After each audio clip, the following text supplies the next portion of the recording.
Hai sobat, tahukah kalian bahwa salah satu cara untuk membedakan secara tipikal mana orang kaya dan mana yang miskin adalah bukan dengan memeriksa isi dompetnya, tetapi juga dengan mengenali cara mereka berpikir dan bertindak. Begini ceritanya. Orang kaya cenderung berpikir jangka panjang. Mereka melihat ke depan, membuat rencana, dan berani mengambil risiko yang terukur. Sementara itu, orang miskin seringkali berpikir untuk jangka pendek. Fokus mereka lebih banyak ke bagaimana bertahan hari ini daripada bagaimana berkembang di masa depan. Contohnya begini, orang kaya, ketika mendapat uang, mereka berpikir, bagaimana uang ini bisa diinvestasikan agar menghasilkan lebih banyak lagi di masa depan? Tapi orang miskin cenderung berpikir, apa yang bisa saya beli sekarang dengan uang ini? Ini bukan soal salah atau benar, tapi lebih kepada pola pikir yang berbeda karena latar belakang dan pengalaman hidup masing-masing. Orang kaya juga cenderung melihat peluang dalam masalah. Ketika menghadapi tantangan, mereka akan bertanya, apa yang bisa saya pelajari dari hal ini? Bagaimana saya bisa tumbuh?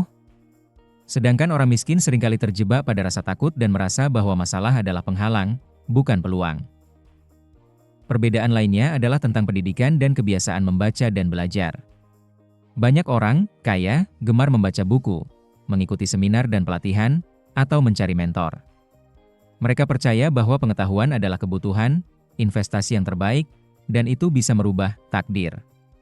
Sebaliknya, sebagian orang miskin merasa bahwa membaca buku dan belajar hanya dilakukan pada saat sekolah saja, dan setelah lulus, sudah cukup. Padahal dunia itu terus berkembang, maka membaca buku, mendengar, bertanya, dan belajar adalah proses rutin yang berlangsung seumur hidup.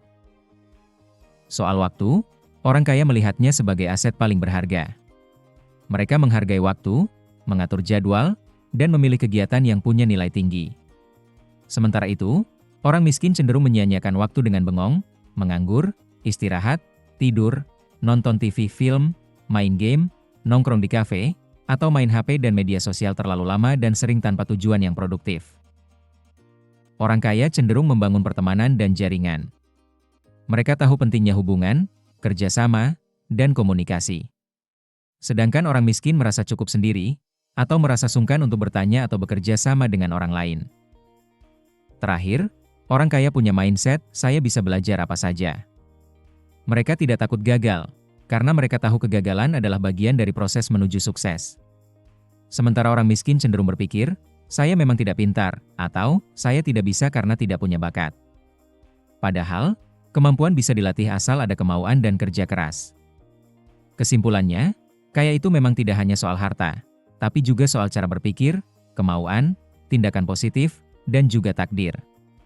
Saat kita mulai mengubah pola pikir, dari takut jadi berani, dari konsumtif jadi produktif, dari pasrah jadi aktif, maka artinya kita sedang membuka jalan menuju kehidupan yang lebih baik. Kaya memang bukan tujuan akhir, tapi itu juga merupakan hasil dari cara berpikir yang benar dan konsisten dalam bertindak. Betul tidak? Ada pendapat lain, sobat? Tolong beri saran dan komentar ya.